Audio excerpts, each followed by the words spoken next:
In a forgotten Oregon town, 2 nuns vanished without a trace.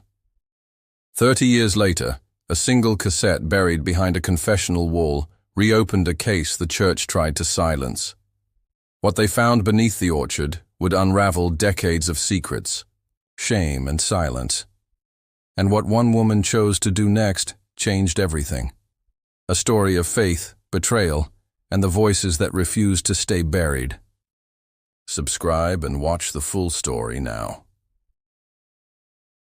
The snow fell quietly that morning, soft as breath, blanketing the convent grounds in a pale, unbroken sheet. It covered the garden benches, the stone statue of St. Francis in the courtyard, the rows of iron crosses in the cemetery behind the chapel. From her window in the east wing, Sister Miriam watched it all in stillness, hands tucked beneath her sleeves, lips pressed in silent prayer, though no words came. It had been 3 days since Sister Catherine and Sister Isabel left the convent, walls and never returned. They had gone on foot as always, coats buttoned to the throat, habits dusted with frost, carrying a thermos of tea and a parcel of elderberry jam for the village infirmary. A short trip, 2 hours at most, a well-worn path down the hill into Derry Glen, where they were known by name, by smile, by voice. That had been Wednesday. This was Saturday, and the tea, undrunk, still sat cooling on the table in the cloister. Kitchen, a faint ring of mold beginning to gather along the edges. Miriam had told herself at first that it was a misunderstanding, that perhaps the sisters had been delayed by snow, or had gone to the Abbey Library on a whim, or that they had received an unexpected call to help with a sick child. But by the second evening, when the fire in their shared cell had gone out cold and their beds remained untouched, the knot in her chest began to harden. She turned from the window and knelt by her bedside. Her knees ached. She was not as young as she once had been, but the ache grounded her, reminded her that she was still here, still present. She picked up her rosary, fingers moving from bead to bead, her prayers soft and practiced. Holy Mary, Mother of God, pray for us sinners now. She paused, and at the hour of our death. A sharp knock startled her. She rose, smoothing her habit. The door creaked open before she could answer. Mother Agnes, tall and pale as moonlight, stood in the doorway with her hands folded at her waist. Her eyes, always unreadable, lingered on Miriam's face longer than usual. "We've heard from Constable Harrow," she said quietly. "No. Sightings? No accidents reported. They've checked the infirmary, the postmaster, even the train station in Clonbridge. Nothing." Miriam nodded, swallowing against the dryness in her throat. "They've vanished," she said. Agnes said nothing for a moment, then looked over Miriam's shoulder, her gaze flicking toward the window. "They've wandered off before," she said, though the words sounded hollow, even to her. Catherine was always spirited. Miriam narrowed her eyes. "Catherine was precise," she said. "She never wandered." Agnes gave the barest nod and turned to leave, but paused. "I'll be speaking with the bishop's office later. If this becomes something more, it must be handled with care." Miriam didn't answer. When the door shut again, she sat on the edge of her narrow bed, the rosary still clutched in her palm. She had lived at St. Agatha's for 32 years. She had scrubbed these floors until her fingers bled, grown herbs in the kitchen garden, buried sisters under the winter soil, and sat beside novices as they took their first vows. She knew every creaking board in the sacristy, every cold draught in the stairwell, and she knew Catherine and Isabel. She knew them like breath. That afternoon, Miriam slipped away from the common room where the remaining sisters sat, with mugs of weak tea and half-hearted scripture. She walked the length of the hall to Catherine and Isabel's shared cell. The door was left slightly ajar. Her hand hesitated on the wood before she pushed it open. Their room was neat, almost ascetically so. 2 narrow beds perfectly made, a plain wooden cross above each, 1 Bible, 1 book of Psalms. The air inside still held the faintest scent of lavender oil, Isabel's doing, her remedy for Catherine's headaches. On the nightstand was a book of poetry, dog-eared and faded. Tennyson, Catherine's favorite. Miriam sat slowly on the edge of Isabel's bed. Something crinkled beneath her palm, a folded piece of paper wedged just under the pillow. She unfolded it. The handwriting was delicate but shaky. Isabel's. Catherine says we must speak to him again. I begged her. Not to. She believes forgiveness is still possible. I fear she's wrong. If something happens to us, please look in the orchard. Something should never have been buried. Miriam stared at the note until her vision blurred. The orchard. She had not stepped foot there in years. Not since. She folded the paper and tucked it into her sleeve. The orchard lay behind the convent. Walls, past the old laundry shed and the overgrown vegetable garden. Once a source of cider and preserves, it had long since been left to rot. The trees were still standing, bent and gnarled, branches sharp as bones against the grey sky. Miriam stood at the edge of it now, her boots sinking into the wet snow. Wind whistled through the trees, low and mournful. She stepped between two crumbling stone markers, old wayposts, moss-covered and half-buried, and began to walk. She wasn't sure what she was looking for until she saw it. A break in the snow, subtle, easy to miss. But someone had stepped here recently. The snow was pressed in, edges already softening, more than one set of prints. She followed the tracks carefully, her heart beating harder now, breath rising in. Clouds before her. The prints ended near the base of a tall apple tree, the bark scarred and blackened by lightning from a storm years ago. At the roots, the snow had been cleared away, and the ground, dark and heavy, was freshly disturbed. Miriam dropped to one knee, touching the soil. It was damp, soft, not yet frozen, buried. Whatever it was recent. She reached up and pulled a ribbon from her veil, tying it loosely around a branch above the disturbed patch. She couldn't dig. Not yet. Not without being seen, not alone. But she would come back. She rose, her knees creaking again, and turned to leave. Just before she stepped through the orchard gates, she looked back.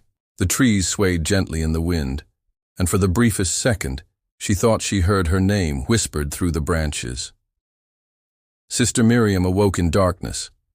The bells had not rung yet, but the faint glow of dawn pressed against the chapel, glass like an unanswered question. She sat up slowly in bed, her muscles stiff, the cold already creeping beneath her skin. The note from Isabel was still tucked inside her sleeve, edges crumpled from where she had held it through the night. Her dreams had been strange, fragments of memory, not quite her own. A door creaking open, a cry in the orchard, a voice she hadn't heard in over a decade. She lit the candle on her nightstand and reached for her journal, not to write. She hadn't done that in years, but to open it. Folded inside the back cover was a photograph. Sister Catherine, arms crossed, eyes squinting against the sun. Sister Isabel, a step behind her, her hand resting gently on Catherine's shoulder. Miriam, off to the side, caught mid-laugh. It was a moment none of them had planned to capture. One of the novices had taken the photo and left it tucked under Miriam's door later that day. Looking at it now, the image felt distant, as if it had been taken in another life entirely. Breakfast was quiet. No one mentioned the missing sisters, but their absence throbbed in the silence. Cutlery tapped against bowls. A clock ticked. Sister, Genevieve, the youngest in the convent, sat across from Miriam, her red curls tucked beneath a too-loose veil. She looked up once, nervously, as if wanting to ask something. "Say it," Miriam said gently. Genevieve hesitated. "Do you think—" "They left. On purpose," Genevieve nodded. "No," Miriam said. "They would have told me." Genevieve looked down at her oatmeal. "Some of the others think maybe they lost their way, that may be the storm." "No." Genevieve fell silent again, her spoon unmoving. After a moment, Miriam pushed her chair back and rose. The room seemed smaller without Catherine and Isabel. Its edges dulled, its center hollow. In the convent library, a narrow room of aging volumes and forgotten ledgers, Miriam moved with purpose. She ran her finger along the spines until she reached the shelf labeled 1970 to 1999. She pulled out the convent's visitor logbooks, stacked them on a table and sat. Her breath caught slightly as she flipped through the first, 1989. She hadn't meant to go that far back, but something in the orchard, the phrase, "Some things should never have been buried," from Isabel's note. It tugged at her. She remembered a time long ago when whispers passed in corners and prayers were offered, not for grace, but for silence. The logbook entries were neat, dated, signed in pen. Father Patrick, Archbishop Donnelly. One name stood out. Father Thomas Nolan. 4 entries, all between March and October of 1989. Then nothing. Miriam frowned. The name was familiar, but in the way that a song half heard through a closed door feels familiar. She flipped forward. 1990, 1991. Nolan's name never appeared again. By noon, a soft knock broke her focus. She looked up to see Mother Agnes standing in the doorway, her veil catching the faint light from the courtyard. "I was told you skipped, Lords," Agnes said, not unkindly. "I was reading." Agnes stepped inside. "Looking for something?" Miriam hesitated, then closed the logbook gently. "Father Nolan." Agnes's expression didn't change, but her stillness sharpened. "That name hasn't been spoken in years," she said. "I think Catherine and Isabel may have spoken to him." Agnes sighed, folding her arms. "There was an inquiry," she said carefully. "Before your time, Nolan was sent here briefly. During the renovations at St. Bridget's. He conducted confessions, spent time in the orphanage wing before it was closed." Miriam's stomach turned. "I remember the girl who disappeared," she said quietly. "Mora, wasn't it?" Agnes's silence said more than any confirmation. "Did Catherine know?" "She wasn't here then," Agnes said. "But yes, she found the records." Miriam stood. "And she believed Nolan was involved." Agnes stepped closer, her voice low. "She believed justice had been deferred, but she also believed in mercy." "That's why she went looking," Miriam whispered. "And you let her?" Agnes nodded. "Please," the Mother Superior said. "Be careful what stones you turn over. This convent has survived because of what we've left buried." "Maybe it's time we stopped surviving," Miriam said. "Maybe it's time we started remembering." Agnes said nothing. That night, Miriam lit a second candle. She unfolded Isabel's note again, reading each word slowly, as if the meaning had changed in the daylight. It hadn't. "Look in the orchard." She placed the note beside the visitor logbook and the photo of the 3 of them, then removed the rosary from around her neck and laid it beside them. And for the first time in 32 years, Sister Miriam took off her veil. The orchard was quieter than usual that evening, as if the snow itself were holding its breath. Sister Miriam stood at its edge again, the same ribbon from yesterday fluttering gently on a low-hanging branch. Dusk crept in through the gray sky, blurring the trees into silhouettes. She hadn't told anyone she was coming back.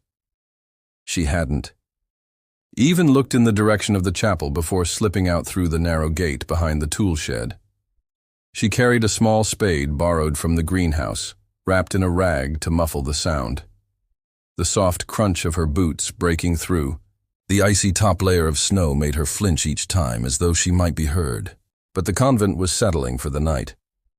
The others were inside, lighting candles for Compline, chanting prayers with weary voices. Miriam had her own liturgy to conduct now. She stepped to the marked spot and knelt down.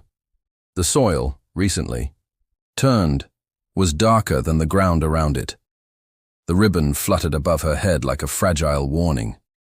She paused once more, half hoping to feel a hand on her shoulder telling her to stop. No one came. She dug. The soil gave way easier than she expected. Beneath the top layer of frost, the ground was soft, loamy. Someone had disturbed it within the last week, recent enough that the roots hadn't reformed, nor had the ground hardened, completely again. Miriam's breath clouded in the air as she worked, a rhythm forming. Dig, pause, listen, dig, pause, listen. She struck something, not with a clang, but a dull thud. Wood. She cleared more soil. Her hands raw now, scraped against the grain of an old box, no larger than a bread bin. Its edges were rough, its corners eaten by time and moisture. A simple latch held it closed. She sat back on her heels, her heart pounding as if she were standing at the edge of something sacred or profane. Miriam reached out, unlatched the box and opened it. Inside lay a stack of papers tied in faded twine, a cloth bag, 2 small photographs curled at the edges, a rosary broken with 3 beads missing, and something that looked like a piece of children's art, a rough cross made of twigs wrapped in blue ribbon. Miriam lifted the photos with trembling hands. The first was of a young girl, maybe 14, her face partially shadowed, standing on the convent's back steps. The other was of a group of children at play, likely in the orphanage courtyard. A figure stood watching them in the distance, blurry, but unmistakably a priest. The cloth bag contained medical reports, all bearing the name Maura Delaney. Some of them were signed, some were not. The details were vague, clinical, but something about the language chilled her. Unexplained bruising, withdrawn behavior, unresponsive, to direct questioning, transferred to extended care under priest's recommendation.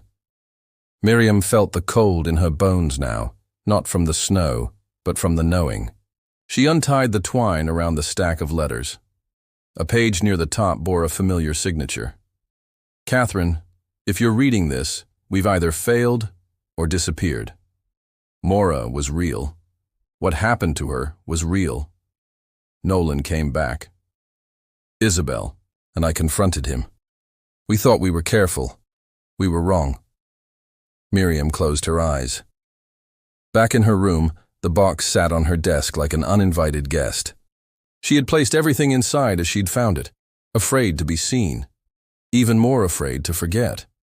There was one item she hadn't yet dared touch, a cassette tape wrapped in tissue paper, marked simply with the word recording. Do not destroy. She had no cassette player, but the infirmary had one stored with the old therapy equipment where Sister Isabel had once worked with the children who couldn't speak, yet still had stories to tell. Miriam wrapped the tape in a cloth napkin and tucked it into the folds of her habit. The infirmary was locked, but Miriam had long since memorized the location of the key. She stepped into the small waiting room, lit only by the blue glow of the nightlight left burning by the statue. Of St. Bernadette, the cassette player was exactly where she remembered, on the shelf behind the cabinet of crutches and plastic rosaries. She inserted the tape, pressed play, and held her breath. For a few seconds, there was nothing but static.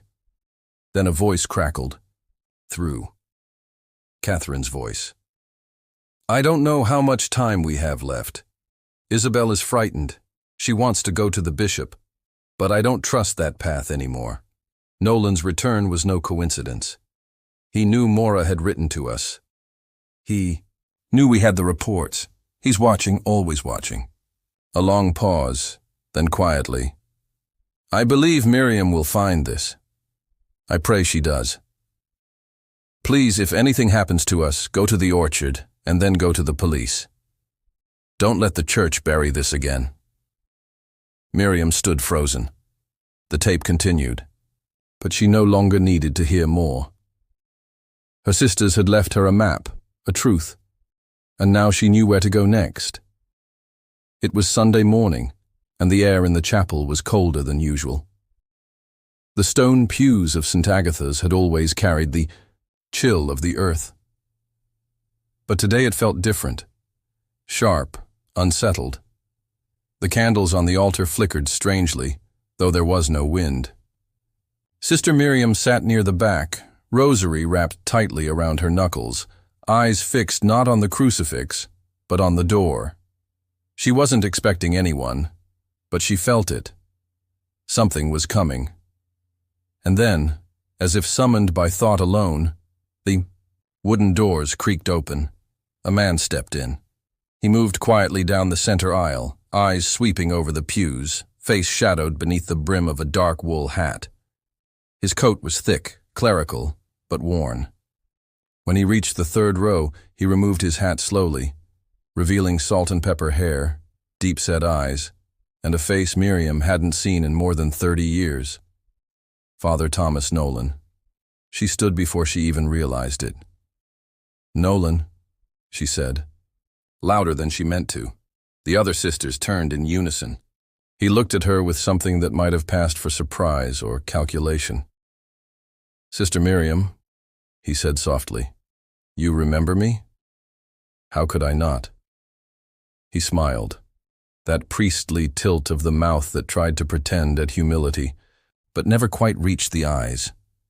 "I came to pray," he said. "No," Miriam said.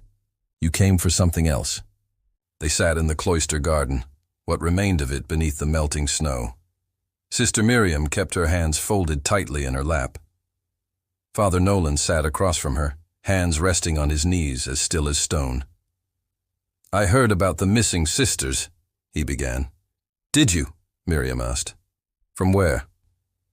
"From an old friend in the diocese," he said easily. "Said the convent had suffered a loss. Catherine and Isabel, such bright women. I thought I might offer comfort." "Your comfort," Miriam said, "is the last thing this place needs." He tilted his head slightly. "Still sharp," he said. "Still watching," she replied. A beat of silence passed between them. Then Miriam spoke. "Why are you really here?" Nolan leaned forward, his voice low. "Because I think you're starting to remember things that were meant to be forgotten." Miriam's blood ran cold. "I never forgot, Father. I simply wasn't ready to speak." "You're still not," he said calmly. "You don't understand. What's at stake? This convent, your vows, your church." "Don't speak to me about vows," Miriam snapped. "You broke yours when you touched that girl, when you buried her name in silence." A flicker of something passed through Nolan's expression, something animal and fast, gone as quickly as it arrived. "You don't have proof," he said flatly. "I have enough." He stood, brushing snow from his coat. "You've always been a firebrand," he said. "It's why the bishop kept you in the shadows. Not like Catherine, she knew how to play the long game." Miriam rose as well. "She played no game. She died trying to bring truth into the light. And Isabel, if she's still alive, I will find her, and you will answer for what you've done." Nolan's eyes darkened. "You're making a mistake. I'm making a choice." Of trauma to the skull and ribs. Next to it, a tarnished child's bracelet engraved faintly. Mora D. Miriam fell to her knees. It was over. It had finally happened. Mora had been here all along. Catherine and Isabel hadn't just discovered the truth. They died trying to prove it. Back inside the convent, silence reigned. Mother Agnes sat in the common room, eyes sunken, her fingers wrapped tightly around a cup of untouched tea. Boone and Carver sat across from her. "I need to know," Boone said, "what you knew." And when Agnes said nothing for a long time, then slowly, "I knew there had been a girl, Mora, that she went missing while Father Nolan was stationed here. I suspected, but I told myself it wasn't possible that a man of God is still a man," Boone said flatly. Agnes nodded. "Catherine came to me with papers, reports. She asked me to help her take it to the diocese." I said, "No." "Why?" Carver asked. Agnes looked at Miriam. "Because I was afraid. and because I knew what would happen to this place if the story got out. The church would close the convent, disgrace the order. We'd be scattered, forgotten. You were afraid of losing bricks and wood, Miriam said bitterly, but you let lives be lost instead. I regret it, Agnes whispered. Every day.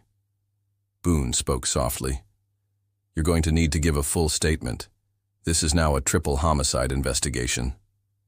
Agnes nodded and didn't speak again. That evening, Miriam walked the orchard alone. The graves were gone now, the bodies taken for autopsy, but the space they had occupied still radiated weight, as if the earth itself was mourning. She stopped where Catherine had been buried and knelt down. I found her, she said. I found Mora, and I found you. Wind moved through the trees like breath. And now, she added, they'll know everything. Back in her room, Miriam lit a single candle and opened her journal for the first time in 20 years. She wrote one name across the first blank page. Mora Delaney. Then, underneath it, we are not ghosts in habits.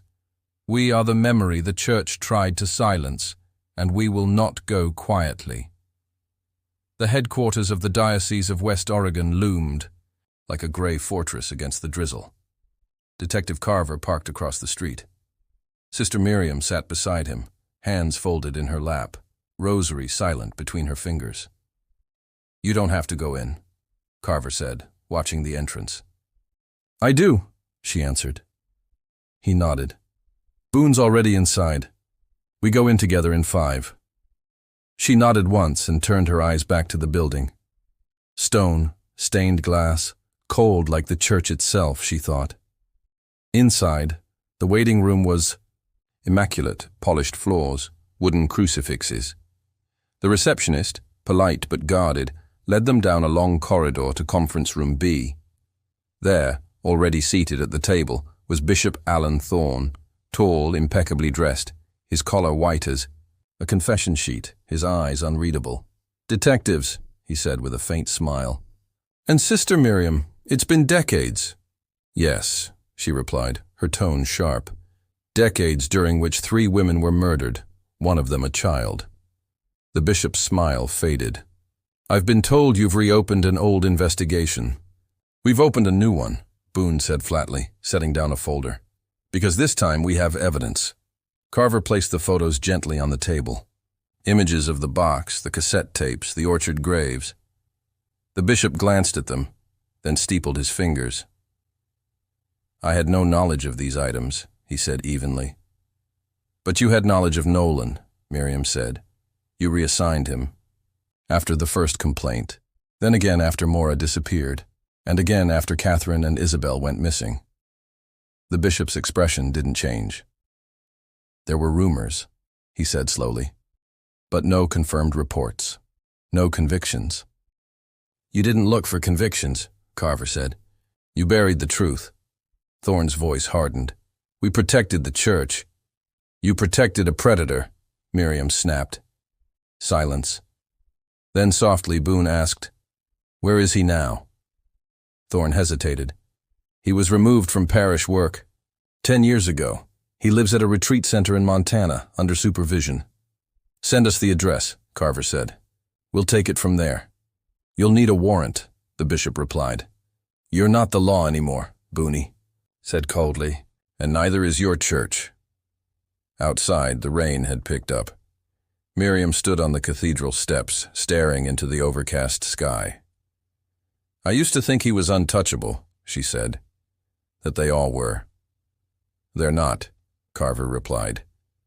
But it takes people like you to break the silence. She looked at him, eyes tired but steady. They buried Mora, then Catherine, then Isabel, and they almost buried the truth. But you didn't let them, Carver said. No, she said, not this time. That night, Miriam returned to St. Agatha's. The chapel was empty, lit only by candlelight. She stood at the pulpit, her voice quiet but firm. To all the sisters who were silenced, who were shamed, who were ignored, this place is still yours. She paused. Mora Delaney, You were not forgotten." Her voice broke, but she continued to Catherine and Isabel. "You were right, and I'm sorry I didn't believe you sooner."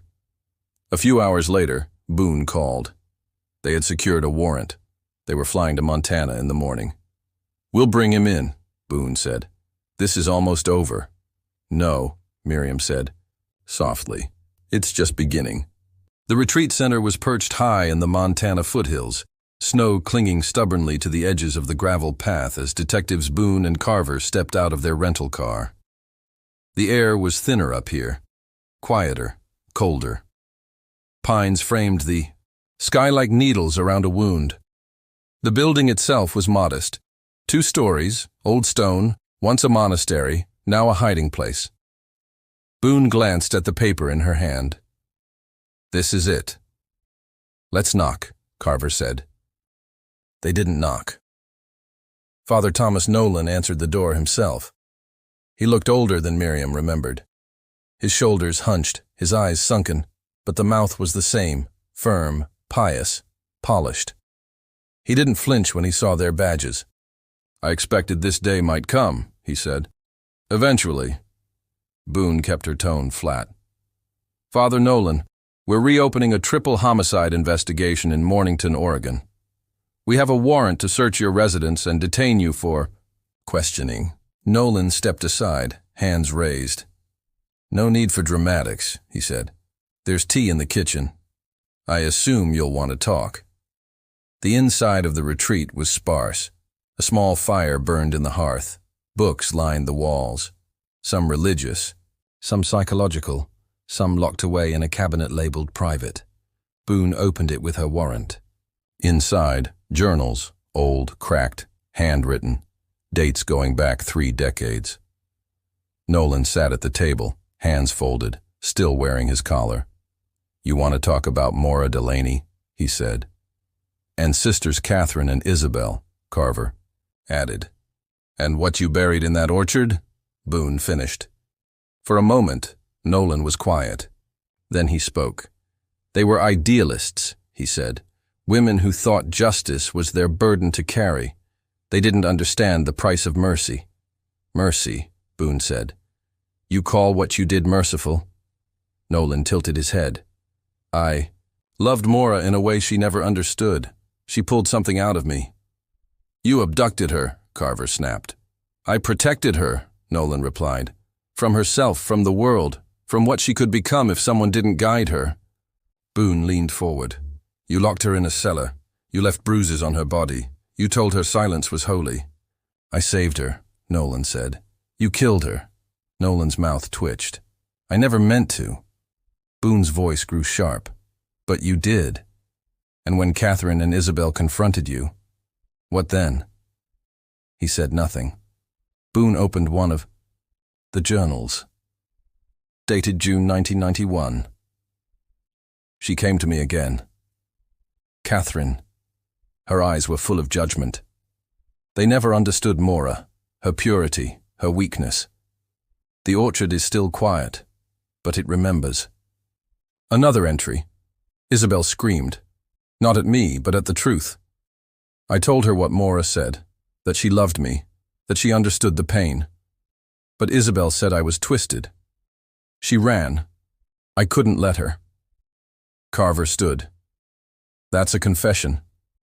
Nolan looked up slowly. "I've already confessed. To God." Boone's eyes hardened. "Now you'll confess to the law." They cuffed him without resistance. As they led him down the steps of the retreat, snow beginning to fall, Nolan looked up at the sky. "Will the church protect me?" he asked. Boone answered without pause. "No." Back in Oregon, Sister Miriam stood in the chapel, her hands clasped at her chest. A single candle flickered at the altar. The others were dark. Boone called. "We have him," she said. "It's done." "No," Miriam whispered, eyes on the flame. "Now we begin again." The next morning, news broke. Former priest arrested in 30-year-old disappearance of Oregon girl. Church officials under investigation for cover-up. 3 graves, 1 truth. The town of Mornington stirred. first in shock, then in mourning, then finally in righteous anger. That night, Miriam walked through the orchard. The snow had melted early this year. The ground was soft. At the base of Catherine's tree, new shoots had broken through. She knelt and placed a single white flower at the roots. "We remember now," she whispered, "and we speak." The courtroom was packed. Mornington's old courthouse hadn't seen this much attention since the mill fires in '73. Now every pew in the gallery was filled. Reporters, parishioners, nuns, and strangers who only vaguely remembered the headlines from decades ago. At the front of it all, Father Thomas Nolan, no longer wearing the collar. His suit was wrinkled, his face drawn, but his eyes, those predators' eyes, still flicked through the room like they owned it. Across the aisle sat Miriam, a silver crucifix hanging at her throat, a stack of handwritten notes folded in her lap, her back straight, her hands steady. She had waited 30 years for this. The prosecution built its case brick by brick. They played audio recordings for the court, Maura Delaney's voice trembling with fear, Catherine's taped warnings, Isabel's desperate notes. They showed photos of the graves, the journal entries, the forensic reports. Then they called their star witness, Sister Miriam Blackwell. She walked to the stand without looking at Nolan, took the oath with a clear voice. The prosecutor, a composed woman named Helen Madsen, stepped forward. "Sister Miriam, when did you first suspect something was wrong at St. Agatha's?" "I didn't suspect," Miriam replied. "I knew." She told them everything, how Catherine and Isabel had come to her, how she hadn't believed them, how Maura's disappearance had always haunted the convent, how the confessional had hidden not just sins but evidence. She didn't spare herself. "I was complicit," she said, "in my silence, in my fear. But silence is a sin when it protects the guilty." Then she looked across the courtroom. "He preyed on girls because the world told them their voices didn't matter, because he wore a collar, and we were told that meant truth. But sometimes, monsters wear holy robes, and sometimes it takes us years, decades, to admit we saw them." She turned her gaze to the jury. "I beg you, believe the dead because they never stop speaking. We just refuse to listen." Nolan's attorney declined to cross-examine because there was nothing left to dismantle. The defense called no witnesses. Nolan declined to testify. When pressed by the judge, he only said, "I've already faced judgment." The courtroom was silent. Even God seemed unimpressed. The jury deliberated for 3 hours. When they returned, no one breathed. "On the charges of kidnapping, abuse, and murder in the first degree, how do you find the defendant, Thomas Nolan?" "Guilty on every count." Miriam sat still. Tears didn't come, just breath. Long, slow, cleansing breath. Outside, cameras flashed, reporters swarmed. The church released a statement expressing sorrow and commitment to future accountability. But Miriam didn't care because, for once, the truth hadn't been buried. That night, Miriam visited the chapel one last time before midnight prayers. She placed 3 candles on the altar. Maura, Isabel, Catherine. She lit each one, not for mourning, but for memory. 6 months later, the orchard bloomed again. The trees that once hid bodies now bore blossoms, white, soft, trembling in the summer wind. New soil had been laid, the ground consecrated. A plaque stood at the center, in memory of Sisters Catherine, Isabel, and Maura Delaney. They were not lost. They were silenced. Now we remember. Sister Miriam read the words aloud, standing beside the new tree they had planted together. Amy, one of the younger sisters from the convent, placed a small wooden cross at its base. "They should have had decades," Amy whispered, "to live to be known." "They do now," Miriam replied. The convent had changed. Fewer sisters, more community work. The diocese hadn't shut it down, though they came close. Instead, St. Agatha's had become something else, a sanctuary. Young women came now not just to pray, but to speak. Miriam had started a weekly meeting, in the library, Testament Hour she called it, where no one wore robes and everyone was heard. Some stories were light, others were laced with scars, but none were hidden. One bright Sunday, Miriam took the coastal road out of Mornington. She carried a worn leather satchel, inside of which was the last of Mora's journal pages, found in Nolan's retreat after the trial. Her writing was soft, messy, sometimes illegible, but on one page, clearly written, "If someone finds this, tell them I tried, tell them I forgave, but I couldn't survive him. Please don't forget me, that's all I ask." Miriam wept reading it the first time. Now she simply folded the page carefully, placed it in a glass bottle, and drove down to Whitlow Cliff, where the ocean opened like a grave waiting to be filled with light. She walked alone to the overlook, to the place where Catherine and Isabel had stood, to the place where Mora had died. She uncorked the bottle, whispered a prayer, half Latin, half broken breath, and tossed it into the surf. The sea would carry Mora now, farther than the convent ever could. Back at St. Agatha's, that evening's Testament Hour was unusually full. Miriam stood before the circle and told the story from the beginning. Not the case, but the girls. How Mora had loved to draw, how Isabel always burned the toast, how Catherine had once nearly left the order to be a teacher in Vermont. They were full of life, she said, and the world took it from them, but we give it back every time we say their names. A silence followed, and then, one by one, the other women spoke. Names, memories, truths no one had dared to say before. That night Miriam sat in her small room, the sea wind brushing her curtains. She took off her crucifix, set it on the desk, and whispered, "Catherine, Isabel, Mora, you're home now." In the distance the sea moved, not like a threat, but like a heartbeat. Years later, a new generation of sisters would walk St. Agatha's halls. They would know the orchard as a garden. They would know Miriam as a survivor, not just a sister. They would know Mora Delaney not as a victim, but as the spark. And when they knelt to pray, they would pray aloud, because silence would never again be sacred. Thanks for sticking with the story until the end. If you enjoyed it, give this a like, and share if you haven't already, and subscribe for more.